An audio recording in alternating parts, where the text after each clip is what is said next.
And so previously we've seen that the archaeology confirms that the walls of this city, Middle Bronze Jericho, were all destroyed, except for just that one section where Rahab lived in the north. And so you see, the fact that only one part was preserved, where Rahab was, this was a supernatural act of God. The way that the walls fell was also very interesting. That's what we want to look at now. The Bible says, rather than falling inwardly, that God caused the walls to collapse straight down in their place, it says, so that the attackers could then go up into the city. What does that mean? Well, the archaeology illuminates what actually happened here. It provides an amazing confirmation of the Bible. Because both the mud brick walls on the top and at the bottom simply collapsed, they would have then tumbled down the smooth glacis and filled up the trench in front of the lower stone wall, enabling the attackers just to climb over the rubble and gain easy access to the city to capture it quickly, just as the Bible describes. So the walls of Joshua's Jericho did indeed come tumbling down to the bottom of the glassy slope. When Kathleen Kenyon cut a large archaeological trench through the west side of the city, she drew this section diagram to show what she found. She not only found the stone wall, shown as black, at the base of the mound, but amazingly, a heap of fallen red bricks lay in the ditch outside the stone wall at the base. And these were the remains of the mud brick walls that had fallen down the slope. They are marked in red in the diagram. She interpreted this, and everyone else agrees, that these red mud brick remains were the remains of the great Middle Bronze city wall, which had collapsed outwards and fallen down into the defensive ditch. And these red bricks weren't just found in one place, but wherever they dug around Jericho, these red bricks were the remains of the walls, were there at the bottom of the slope, because God collapsed the walls and they rolled down the slope, providing a ramp for the Israelites to go up into the city. These red bricks from the fallen mud brick wall perfectly confirm the Bible's account. They came from the city wall on top of the tell and from the mud brick parapet wall on top of the revetment wall. This provided the Israelites at the base of the hill with a convenient walkway over the stone wall right into Jericho. Notice, Joshua 6:20 says the Israelites went up into the city, every man straight before him. The piles of crumbled bricks formed rough ramps, allowing them to go directly into the exposed city. So archaeology confirms that the walls fell down flat. Indeed they did. In Kenyon's own words, she said, there was a heavy fill of fallen red mud bricks piling nearly to the top of the revetment wall. These red bricks probably came from the wall on the summit of the bank. The red mud bricks came tumbling down, falling over the outer stone wall at the base of the hill. Then they came there to rest in a heap. This is impressive evidence that the walls of Jericho did indeed topple, as the Bible says. And the amount of bricks was sufficient for an upper wall of 6.5 feet wide and 12 feet high. Remains of the final phase of this Middle Bronze Age city, City 4, were also found on the southeast slope, just above the spring. They were found both by Garstang and Kenyon, and in the diagram they are areas A and B. What they found there is most interesting and revealing. It showed that the city was massively destroyed in a violent conflagration, a fire that left a layer of destruction debris a yard or more thick across the entire excavation area. The meter stick in the photo shows the depth of this destruction layer. The destruction debris has been removed elsewhere to expose the remains of the destroyed city. Kenyon describes the calamity in these words: the destruction was complete. Walls and floors were blackened or reddened by fire, and every room was filled with fallen bricks, timbers, and household utensils. In most rooms, the fallen debris was heavily burnt, but the collapse of the walls of the eastern rooms seems to have taken place before they were affected by the fire. Notice Kenyon said that the fire came after the collapse, just as the Bible describes it. This perfectly agrees with the biblical account. After the Israelites entered the city, Joshua 6:21 says, they utterly destroyed everything that was in the city. And verse 24 adds, they burnt the city and all that was in it with fire. Only the silver and gold and the vessels of bronze and iron they put into the treasury of the house of the Lord. In short, after the collapse of the walls, the city was put to the torch. And that's exactly what Kenyon said. First the walls collapsed, then the city was destroyed by fire. All the houses and civic buildings that had been blackened by a severe fire. In some places the ash and debris was a meter in depth. And there was another amazing discovery at City 4 Jericho. In the burnt debris, both Garstang and Kenyon found large quantities of grain stored in the ground floor barn rooms of the houses.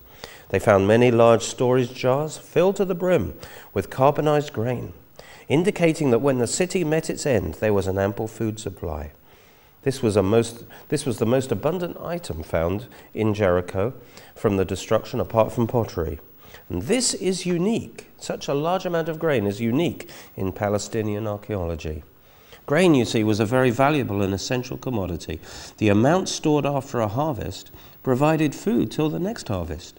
Successful attackers always plundered valuable grain once they captured a city, leaving no grain behind. Or if it was a long siege, then the defenders would have eaten it all. This, of course, is inconsistent with all this grain being found here. The presence of large quantities of grain means, first of all, Jericho must have fallen at the spring harvest time. Secondly, it must have fallen quickly, rather than after a long starvation siege. And again, for a well-fortified city, usually it would only fall after a siege, but it was different with Jericho. It seems it fell quickly. And then the archaeology also tells us that for some reason the attackers decided to burn the grain with fire rather than keep it for their own use, which is very unusual.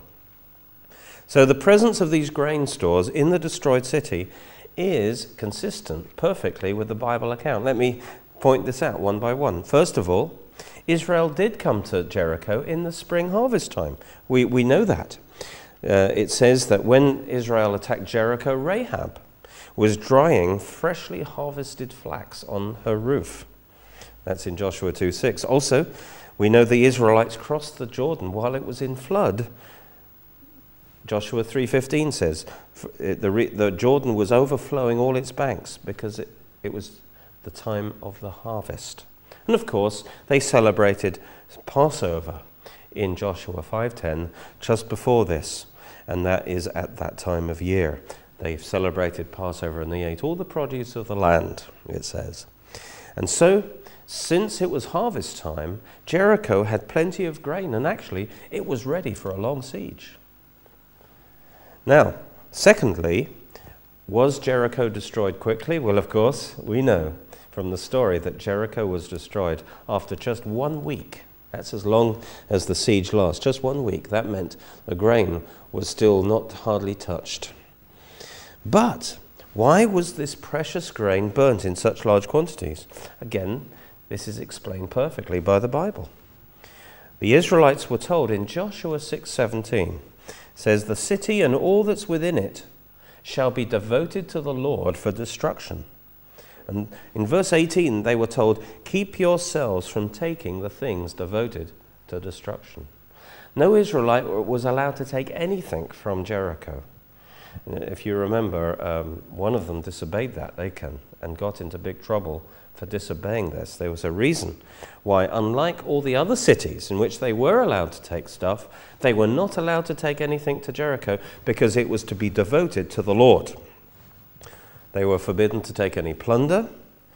The gold and silver actually was to go to the treasuries of the house of the Lord, not for the people. It belonged to the Lord, in other words.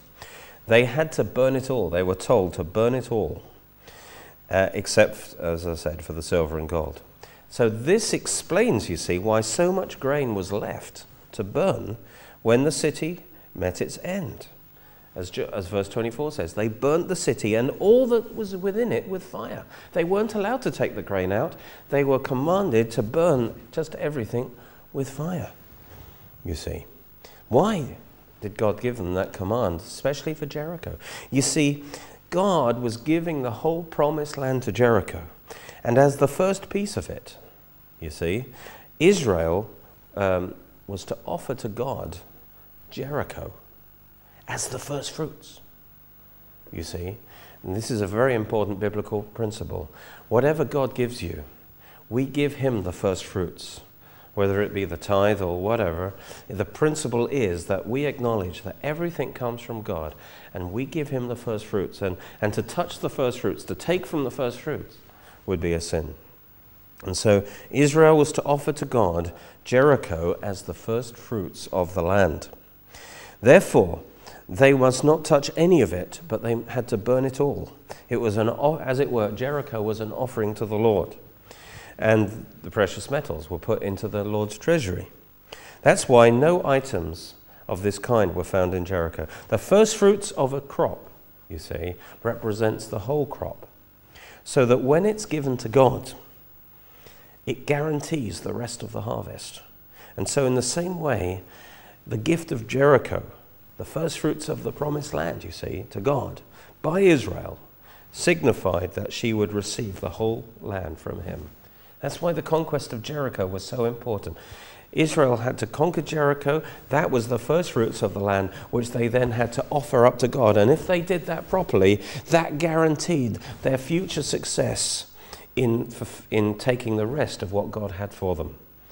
And that's why they couldn't make any more progress at Ai when Achan had stolen some of the first fruits. Until that sin was put right, you see, Israel failed to capture even a small city, because until they offered the first fruits, they couldn't continue into the promised land.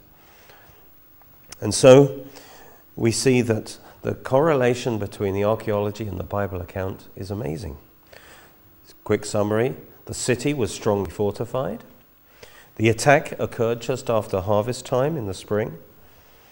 The inhabitants had no opportunity to flee with their foodstuffs. The siege was short. The walls were leveled, as if by some kind of powerful earthquake or whatever. The city, however, was not plundered. The stuff was left, the grain was left there.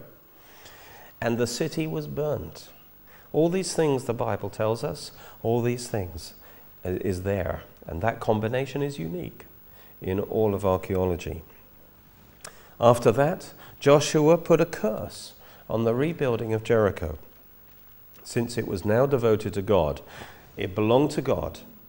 And although it was prime real estate with a water supply right there, Joshua said it devoted to God. Therefore, he wanted to stop anyone trying to take hold. You see, if you take the first fruits that belong to God, you bring a curse on yourself. And that's what Joshua placed according to the direction of God in Joshua 6 verse 26, that nobody was to touch the first fruits, which is Jericho. And Joshua charged them at that time, saying, "Cursed be the man before the Lord who rises up and builds the city Jericho. He shall lay its foundation with his firstborn, and with his youngest he shall set up the gates."